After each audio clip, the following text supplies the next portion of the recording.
think of the Prophet ﷺ in many ways, but how often do we think of the Prophet ﷺ as a brother? And not just any brother, but as the most blessed brother. Because the Prophet ﷺ said, Hum ikhwani, hum ahbabi. They are my brothers, they are my beloved ones, those who believe in me, and they've never even seen me. And so we pray that we are those people, right? So you think of the Prophet ﷺ in many different ways, but how often do you think of him as your most noble brother in faith?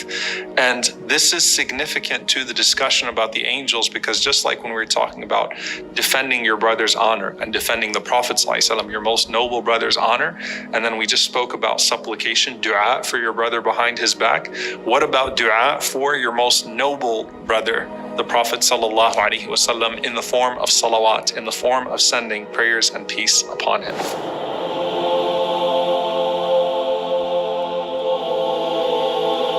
There's a famous hadith from Ubay ibn Ka'ab radiallahu ta'ala anhu. He said, I asked the Prophet ﷺ, how much of my dua should I dedicate towards salawat, towards sending prayers and peace upon you?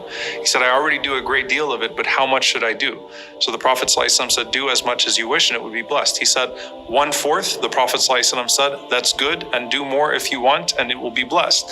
He said, how about 1/2, O Messenger of Allah? He said, that's fine, that's good, and if you do more, you'll be blessed. He said, how about 2/3? The Prophet ﷺ said, that's fine, and if you do more, you'll be blessed. He then said, Ya Rasulullah, what if I just dedicate the entirety of my dua to sending prayers and peace upon you?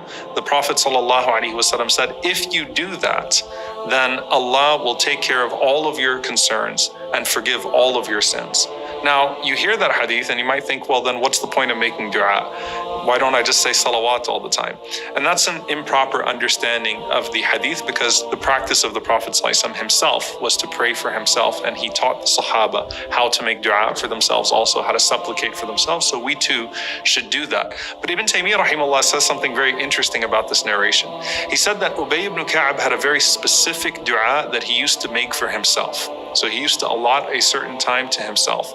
And the Prophet ﷺ was telling him, if you want to replace that dua with salawat upon the Prophet ﷺ, then it will take care of all of your concerns and forgive all of your sins. And Ibn Taymiyyah connected it to the hadith about an angel saying Ameen, and for you as well, when you make dua for your brother or sister behind their back.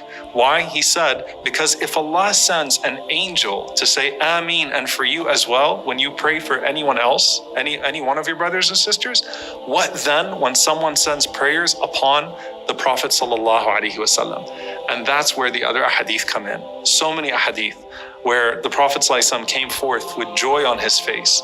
And they told the Prophet ﷺ, why do you have such joy? And he said, Jibreel alayhi salam just came to me. And he said, doesn't it make you happy that no person sends salawat upon the Prophet ﷺ? No person sends their peace and blessings upon you, except that Allah sends 10 times that peace and blessings upon them. Jibreel alayhi salam says, Ila sallaytu alayhi ashra. And Jibreel alayhi salam responds to each one of us as well with salah and salam. And Allah subhanahu wa ta'ala grants you 10 good deeds. And Allah subhanahu wa ta'ala forgives 10 of your sins. And Allah subhanahu wa ta'ala raises you by 10 stations, by 10 darajat. And that's just scratching the surface on all of the narrations about salawat on the Prophet ﷺ and how they involve the angels. The Prophet ﷺ said there are angels that roam the earth looking for people that send salawat on him ﷺ and conveying that to him ﷺ.